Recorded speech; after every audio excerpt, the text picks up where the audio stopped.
이 진행이 매끄럽지 못해서 죄송합니다. 예. 자, 다음 주부터는 아주 깔끔해질 겁니다. 처음, 저도 여기서는 처음 하는 거라. 자, 오늘 했던 거를 총정리해 보겠습니다. 첫 번째는요, 부동산의 개념에서 한 문제 물어봅니다. 어디서 물어본다고요? 부동산의 개념. 자, 부동산의 개념은요, 이 복합적으로 한번 접근해 보는 겁니다. 볼게요. 자, 먼저 복합적 접근하면 항상 법경기 기억나셔야 됩니다. 세 가지 측면에서 개념을 내려보겠다는 얘기죠. 그때, 자, 기술적 측면은요, 눈에 보이는 측면에서 개념을 내리는 겁니다. 이걸요, 유형적 개념. 그 다음에 이제 경제적, 법률적은요, 눈에 보이지는 않습니다. 이걸요, 무형적 개념해 줍니다. 그래서 기술적과 경제적 측면은요, 대가리만 기하시면 돼요, 대가리. 그래서 기술적 측면에서는 부동산 하나의 자연이다. 부동산 하나의 공간이다. 그리고 부동산은 위치이다. 하나 더 한다면요, 부동산은 환경이다. 이렇게 얘기할 때는요, 무슨 개념이라고요? 기술적 개념입니다. 그 다음에 경제적 측면에서는요, 부동산 하나의 자산이다. 그 다음에 자본이다. 그리고 생산 요소이다. 생산 요소. 그 다음에 하나의 소비재가 될 수 있다. 소비재. 마지막으로 시장에서 거래되는 물건을요, 상품이다. 이렇게 얘기할 때는요, 경제적 개념입니다. 이렇게 정리하시고, 이건 자세히 안 물어봅니다. 이렇게 마시면 충분해요. 근데 법률적 측면에서는 조금 자세히 물어보기도 합니다. 자세히 물어보는데, 크게 두 가지 형태로, 이건 법에서 얘기하는 부동산입니다. 법에서, 자, 협의의 부동산과 광의의 부동산 구분하는데, 협의의 부동산은요, 우리 민법에서 얘기하는 부동산입니다. 우리 민법 99조 1항에 따르면 부동산은 이런 거다. 이게 정의하고 있습니다. 그리고 요거는요, 협의의 부동산을 포함시켜서 민법에서 얘기하는 부동산 포함해서 다른 법이 있죠. 타 법에서 등기 등록을 요하는 것들 있죠. 다 포함시켰다입니다. 이걸요, 광의의 부동산 해줍니다. 주의할 거는 광의할 때는 협의가 포함돼야 한대요. 포함되는 겁니다. 자, 그래서 우리 민법에 따르면 부동산이라는 것은 이렇게 얘기합니다. 부동산이라는 것은 토지와 토지 위에 있는 정착물을 말한다. 이렇게 얘기합니다. 토지 위에 있는 뭘 얘기한다고요? 정착물이라는 것은 토지에 그냥 말 그대로 딱 정착되어 있다는 얘기죠. 쫙 달라붙어 있으면서 쉽게 이동할 수 없는 것들, 이런 것들을요, 정착물 해줍니다. 난 잘 모르겠다. 그러면 예를 들어보면 됩니다. 대표적인 게 이제 건물입니다. 이 건물은요, 토지에 기초공사를 통해서 쫙 달라붙어 있는 거죠. 그러면서 계속해서 이용되고 있는 거 아닙니까? 주거용으로 아니면 상업용 이렇게 이런 걸요, 건물해 줍니다. 여기서 말하는 건물이라는 것은요, 지붕이라든가 기둥, 벽 이거 갖추고 있는 시설물인 주택이나 상가나 공장 이런 걸 얘기합니다. 근데 이러한 정착물은요, 건물의 형태만 있는 건 아니죠. 건물의 형태가 아닌 담장이라든가 지하도 아니면요, 도로 위에는 포장, 아스팔트 이걸 얘기합니다. 그다음에 육고라든가 터널이라든가 우물이라든가 이런 것들 있죠. 이런 거 전부 다 정착물이 될 수 있는 겁니다. 그리고 나무들 혹은 나무들의 집단들 있죠. 나무 혹은 나무의 집단들 이런 것들 다 정착물에 해당됩니다. 나무도 그 토지에 딱 달라붙어 있는 거죠. 그러면서 계속 이용되고 있는 거 아닙니까? 조경용 이런 걸로 이런 걸 전부 다 우리 민법에 따르면 요 정도를 뭐라 한다고요? 부동산이다 해줍니다. 이 정도를 뭐라고요? 부동산. 그래서 간단히 예를 들자면 또 하나 예를 들자면 우리 자, 이 공사 현장에 그 컨테이너 박스 이런 걸로 사무실 같은 거 써야 안 써요? 이런 것들은 토지에 쫙 달라붙어 있는 거예요? 기초공사를 통해서 붙어 있는 게 아니죠? 트럭에다 싣고만 왔다 갔다 하는 거 아닙니까? 이런 것들은 동산에 불과합니다. 알겠죠? 그리고 아까 얘기한 대로 나무라든가 나무들의 집단들은요, 정착물 맞지만 이 산에서 나무를 캐갖고 와서 잠깐 심어놓은 거 있죠? 가로수용으로 쓰기 위해서 뿌리 부분을 묶어놓은 다음에 잠깐 심어놓은 거 있죠? 요거는 가로수용으로 가기 전까지는 일시적으로만 붙어 있는 거죠? 요걸 가식 중에 수목해 줍니다. 이런 것들은 동산에 불과합니다. 이해되시죠? 이렇게 하시고. 자, 지금부터 이 정착물은요, 어떤 것들은요, 토지하고는 독립된 부동산이라는 얘기죠? 토지하고 독립성이 있다는 얘기는 토지하고는 별도로 팔 수도 있다 그런 얘기입니다. 아니면요, 토지하고는 별도로 담보 잡히고 돈 빌릴 수 있다는 얘기죠. 이거 뭐라고요? 독립성이 있다 입니다. 그래서 우리 건물 같은 경우는요, 독립된 부동산이다 이렇게 얘기합니다. 독립성이 있다 이렇게 얘기합니다. 무슨 얘기냐면 어떤 사람이 땅하고 건물을 갖고 있다고 치자. 이렇게 갖고 있는데 이 토지하고 건물은 별개의 부동산이라는 얘기죠. 그러니까 이 건물만 은행에다 담보 잡히고 돈도 빌릴 수 있다는 얘기고 건물만 을한테 팔 수 있어 없어요? 있다는 얘기입니다. 왜냐하면 독립된 부동산이니까 별개의 부동산이니까 되셨죠? 그러면 우리 소유권을 공시한다는 얘기는 내 거라는 사실을 널리 알리는 거 아닙니까? 이걸 부동산 같은 경우는 등기함으로써 공시합니다. 알겠죠? 그러면 이런 경우에는 토지는 누구 거예요? 갑 거고 건물은 누구 거예요? 을 거니까 등기부가 한 장으로 돼 있으면 돼야 한대요? 안 됩니다. 등기부별로 소유자가 정해지는 거니까 토지 등기부가 따로 있어야 되고 건물 등기부가 따로 있어야 됩니다. 되셨죠? 이렇게. 자, 근데 우리가 일반적으로 건물만 따로 파는 경우는 많아요, 적어요? 거의 많지는 않습니다. 보통 이제 2개 이상의 부동산이 토지 건물이 한꺼번에 거래되는 게 일반적이죠. 이런 식으로 2개 이상의 부동산이 일체가 돼서 거래가 될 때 이걸요 복합 부동산 이렇게 표현합니다. 뭘 한다고요? 복합 부동산. 근데 너 이제 담장만 네가 사갈래? 아니면 도로 위에는 껍데기만 네가 사갈래? 이런 경우는 있어 없어요? 없습니다. 담장만 별도로 등기부 있어 없어요? 없고 그 다음에 육교 같은 게 별도로 등기부 있어 없어요? 없습니다. 얘는요 토지에 달라붙는 순간 뭐가 된다고요? 토지의 일부가 되는 겁니다. 토지를 구성하는 뭐가 된다고요? 구성분자가 되는 겁니다. 그렇기 때문에 얘는 토지하고는 독립된 부동산이 아닙니다. 독립성이 없다 이렇게 얘기합니다. 독립성이 없다 입니다. 되셨죠? 이렇게.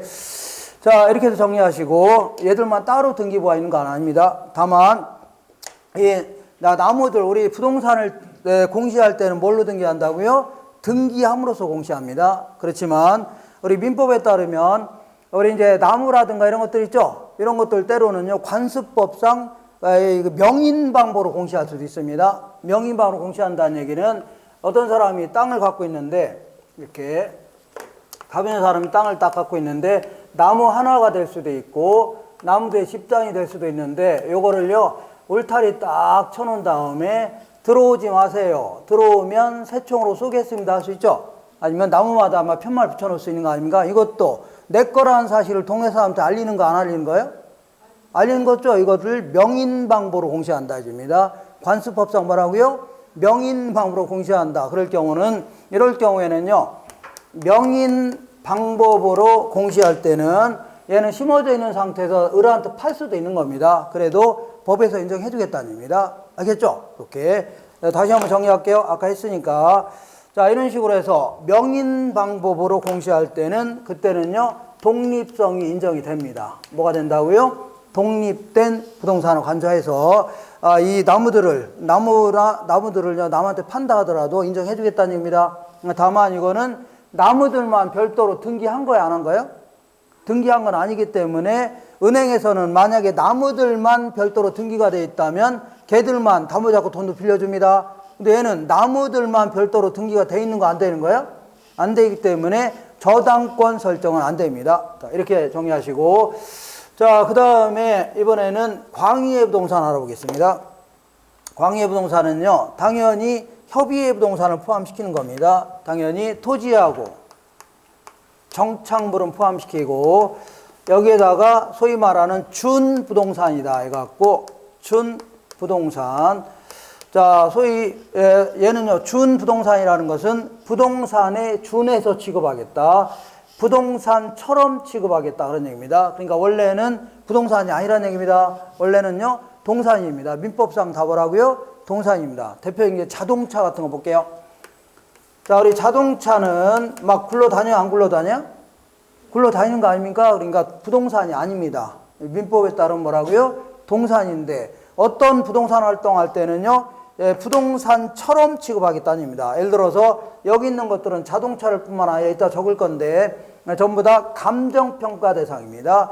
부동산 감정평가하듯이 감정평가한다는 얘기죠. 그리고 여기 있는 것들은 어떤 것들은요 중개 대상이 되기도 합니다. 뭐가 된다고요? 중개 대상이 되기도 하고 여기 있는 것들은 전부 다 저당권 설정 대상이 됩니다.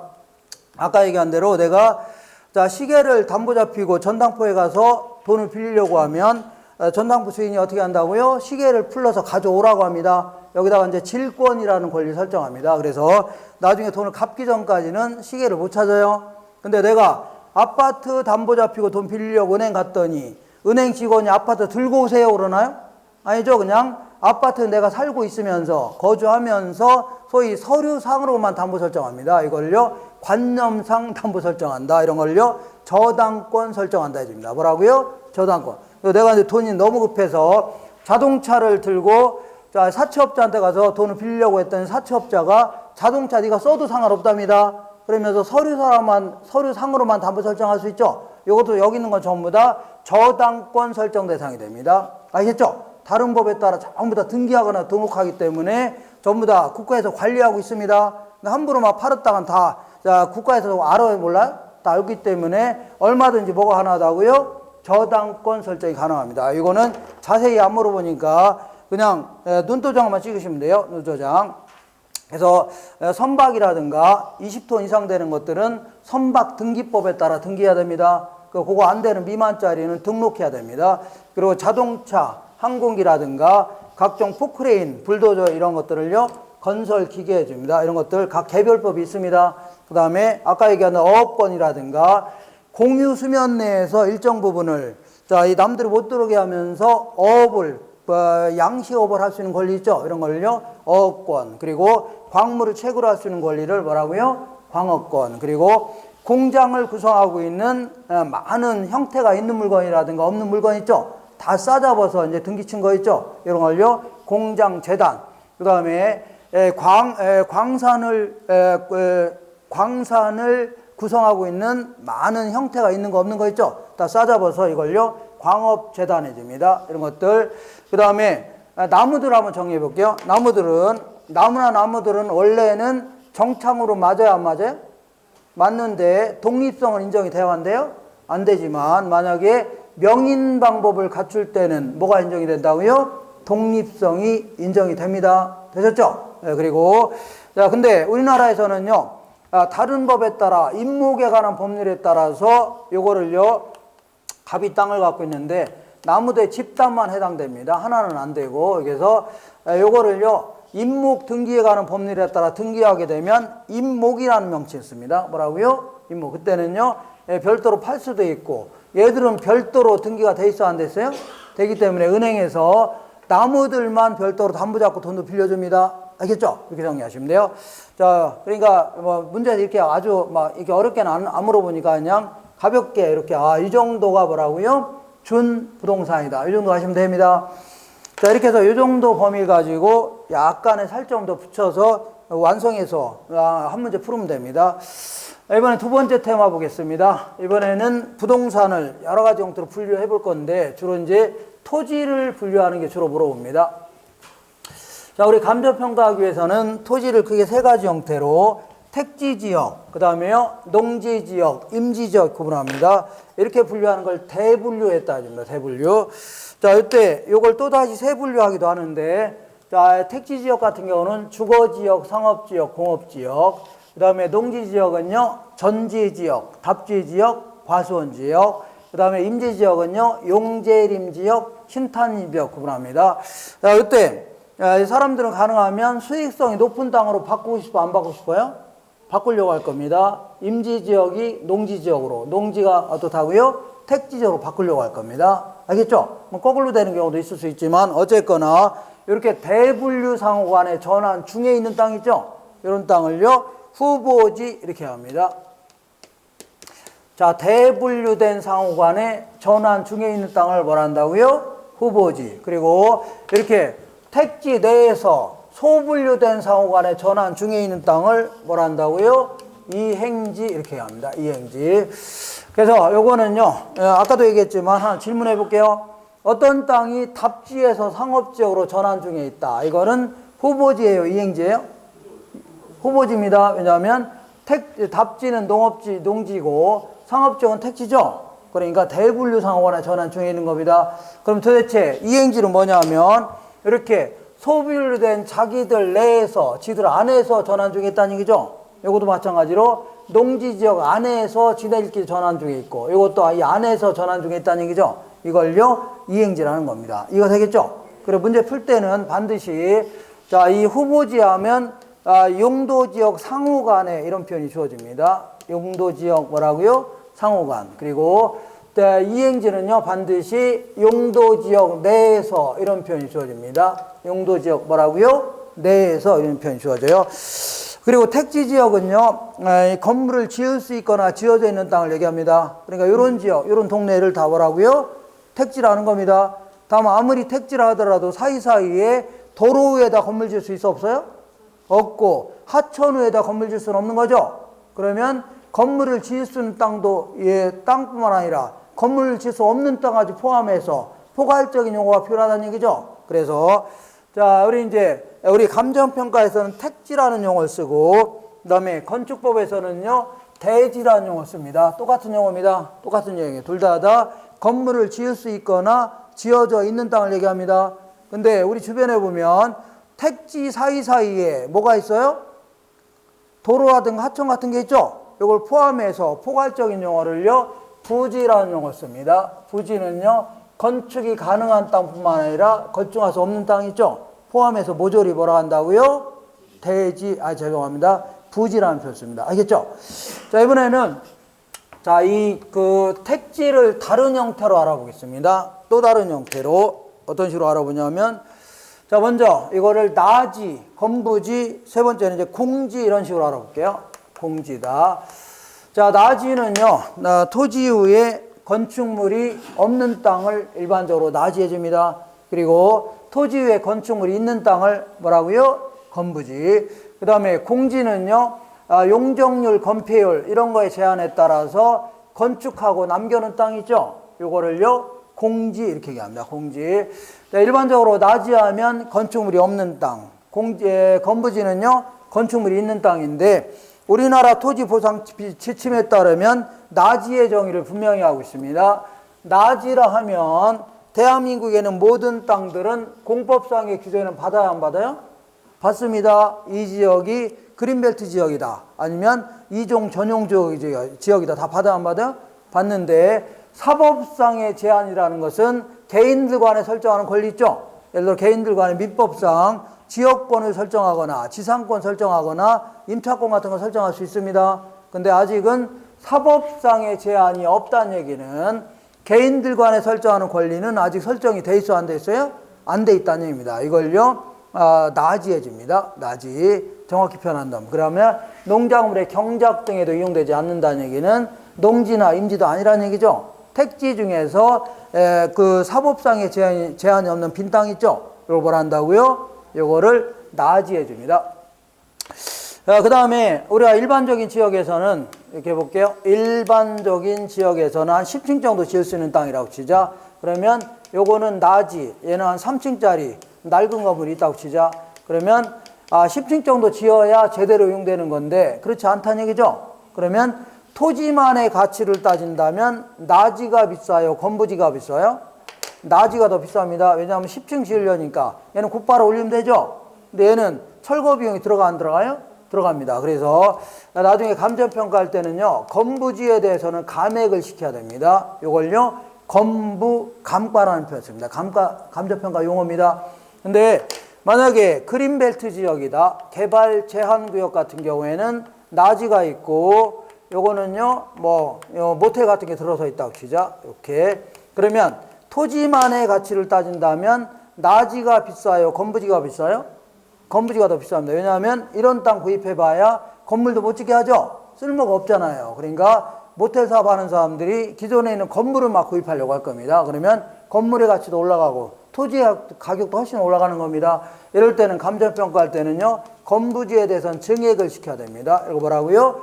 건부증가라는 표현 씁니다. 다시 정리해 볼게요. 자, 일반 지역에서는 나지의 가치가 건부지보다 높습니다. 그래서 감정평가할 때는 건부지에 대해서는 감액을 시켜야 됩니다. 이걸요, 건부감가. 그렇지만 개발 제한구역 같은 경우에는 오히려 건부지가 가격이 더 높다는 얘기죠. 이거를요, 건부증가를 해야 됩니다. 이 정도. 자, 그 다음에 기타 여러 가지 용어들 좀 알아볼게요.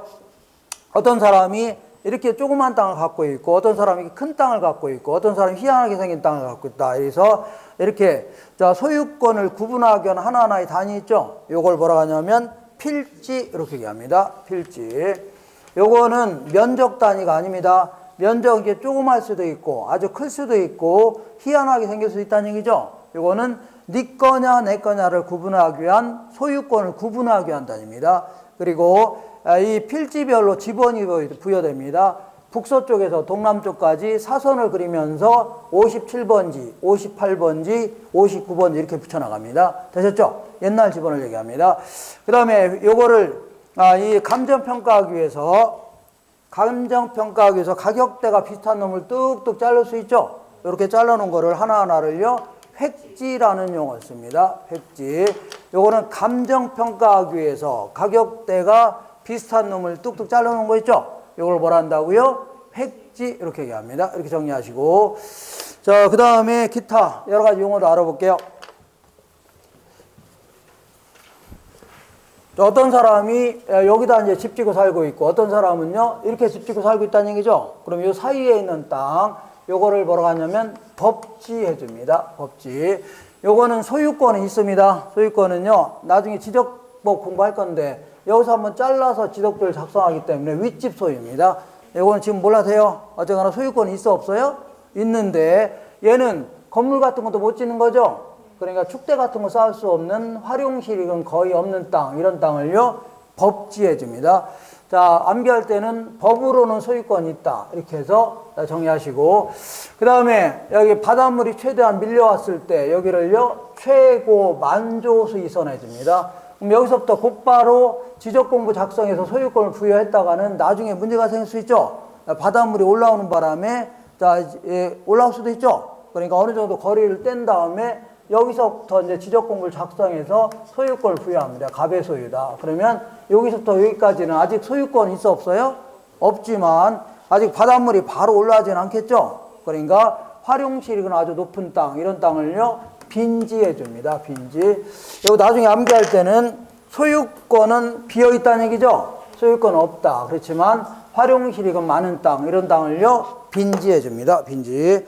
그 다음에 도로에 접한 면이 하나도 없는 땅, 이런 땅을요, 맹지, 이렇게 얘기합니다. 도로에 접한 면이 없는 땅을요, 맹지. 그 다음에 이렇게, 자, 그러면 이런 땅에 대해서는 건축 허가가 안 납니다. 안 나기 때문에 도로를 나갈 수 있는 통로를 확보해야 되는데, 이때 이제 여기도 땅 주인이 있어 없어요? 땅 주인하고 지역권 설정 계약에서 돈 좀 주면서 통행로도 확보할 수 있는 겁니다. 아니면 뭐 주의토지 이용권 이런 걸로 확보할 수도 있고, 다만 돈이 많다면 이 땅을 아예 사들일 수도 있어 없어요? 그래서 사들이게 되면 땅 모양이 이렇게 바뀌겠네요. 땅 모양이 마치 자루 모양처럼 생겼다는 얘기죠. 이것도 대지라는 용어를 쓰는데 한문이 좀 다릅니다. 한문이 이렇게 자루 모양 대자입니다. 이렇게 대지는 대지인데 아까 그 대지하고 다른 겁니다. 자루 모양처럼 보인다 해서 이걸요, 대지 이렇게 얘기합니다. 지금까지 한 내용, 그리고 나머지 좀 잡다한 내용 좀 알아볼게요. 먼저 소지라는 것은요, 아까 택지라든가 대지 똑같은 용어입니다. 대지 등으로 개발되기 전에 자연 그대로의 땅을 뭐라고요? 소지. 그 다음에 고압선 아래의 토지, 이거를 선화지 해줍니다.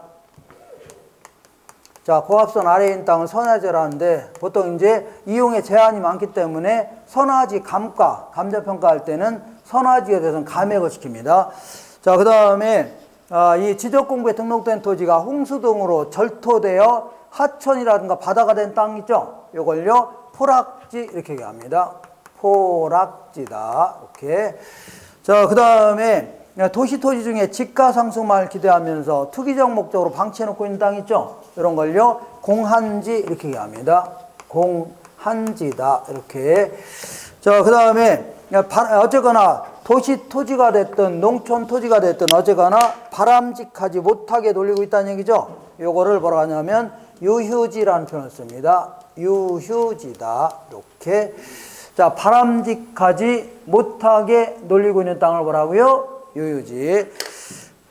자, 그 다음에 농지 등이 정상적으로 쉬고 있는 땅 있죠? 지력 회복을 위해서 잠깐 쉬고 있는 땅을요, 휴한지 해줍니다. 한지다. 이렇게 정리하시면 돼요. 휴한지다. 자, 요 정도 정리하시면 거의 여기서 걸려듭니다. 자, 이렇게 해서 이 정도 보면서 또 다시 한 문제나 물어보고, 지금부터는 이제 부동산의 특성에서 또 한 문제 물어봅니다. 주로 이제 토지의 특성에서 물어보는데, 자, 맨 먼저 용어로 한번 정리해 볼게요. 먼저 자연적 특성은요, 신이 인간에게 이런 땅을 준 거죠. 꼼짝 못하는 거 아닙니까? 절대 시간이라든가 시대가 아니면 장소가 바뀐다 해서 변해야 안 변해? 변할 수 없는 거고, 요 인문적 특성은요, 인간들이 부여한 특성을 얘기합니다. 인간들이 때로는 합쳐서 이용할 수도 있고 분할이 가능하죠. 이런 것들은 어떤 지역 가면 합쳐서 이용 못하게 할 수도 있는 거 아닙니까? 시대와 장소에 따라 달라질 수도 있는 겁니다. 이렇게. 그렇지만 일반적으로 부여한 특성을 얘기합니다.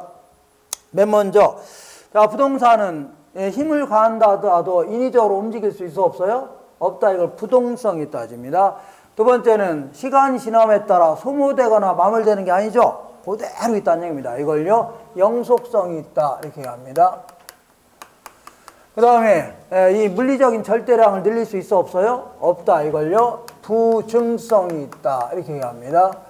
그 다음에 똑같은 지역에 있는 땅이라 하더라도 동일한 토지는 있을 수가 있어 없어요? 없다.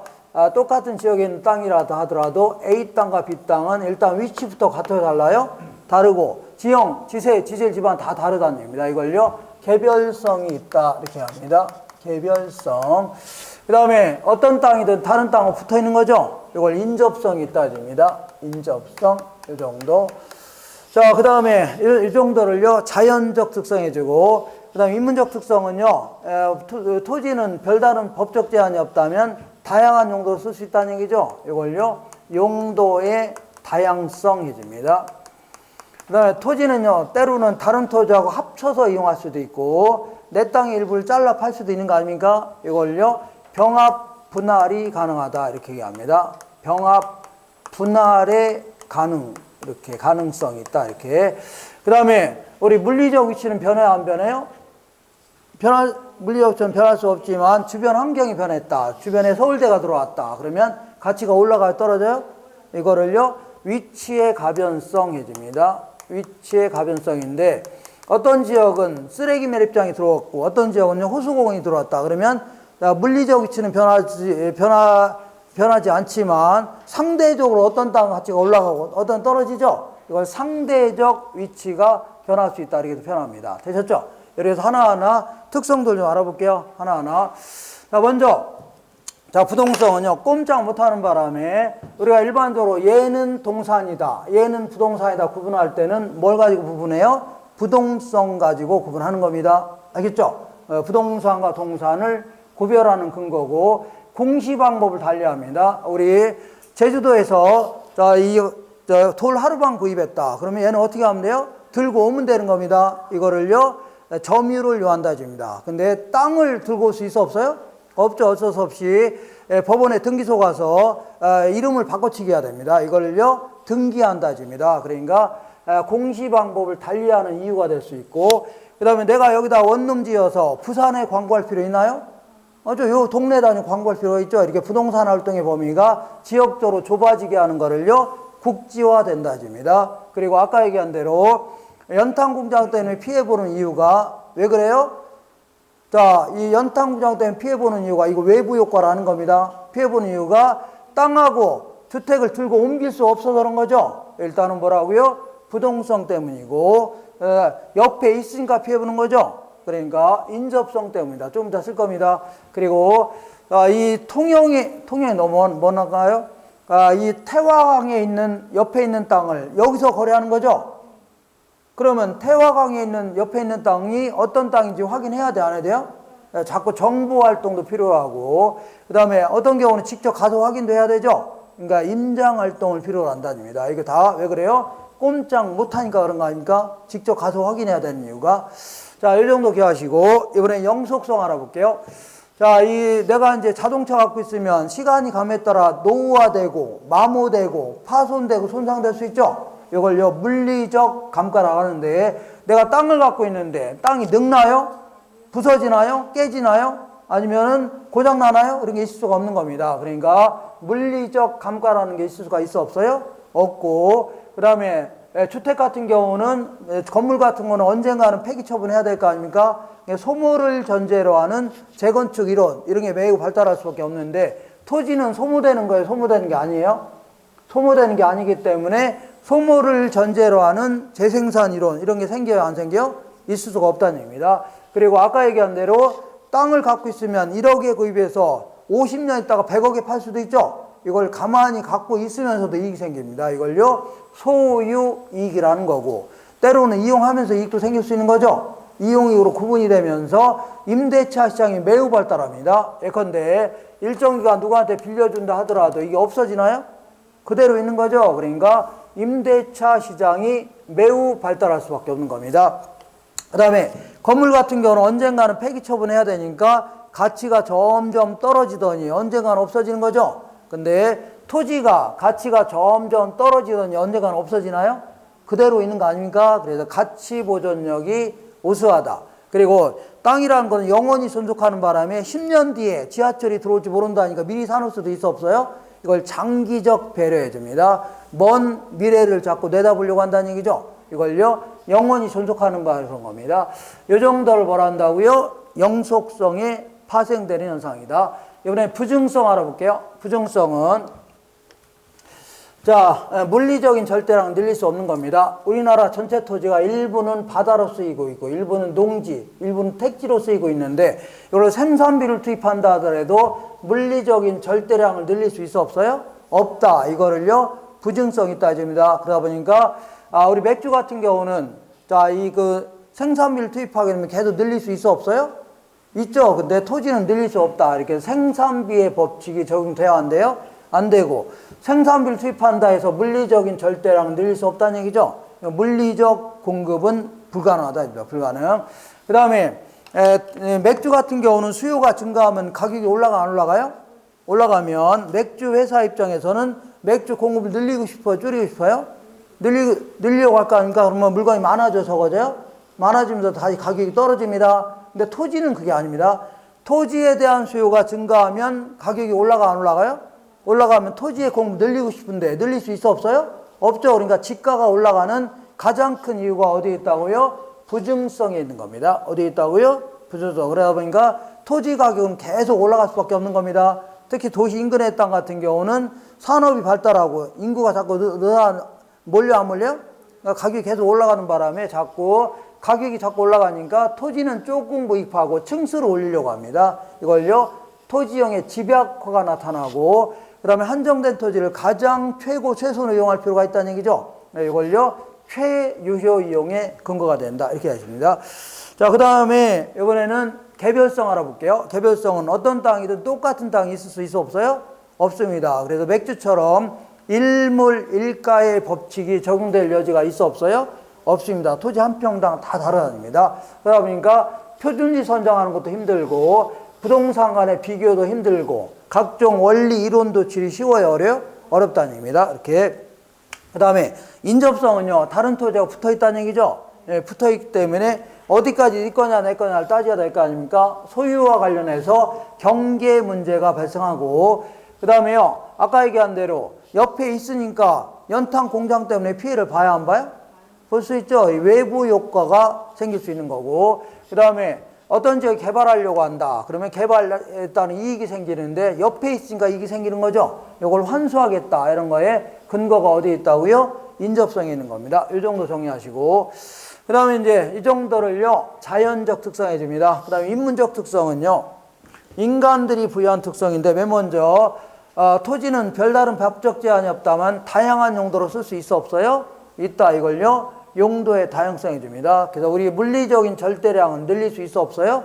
없지만 만약에 농지에 대한 수요가 증가하면 바닷물을 메꿔서 늘릴 수는 있어 없어요? 있고 택지에 대한 수요가 증가하면 농지를 택지로 바꾸어서 공급이 가능하죠? 그런다고 물리적인 절대량이 늘어났어요? 안 늘어났어요? 늘어난 거 아니죠? 그래서 부증성은 예외가 없는 겁니다. 다만 이 부분이 용도가 바뀌어서 공급한 거죠? 이걸요 뭐라고 하냐면 경제적 공급 혹은요 용도적 공급이다 해줍니다. 이런 거는 가능해요? 불가능해요?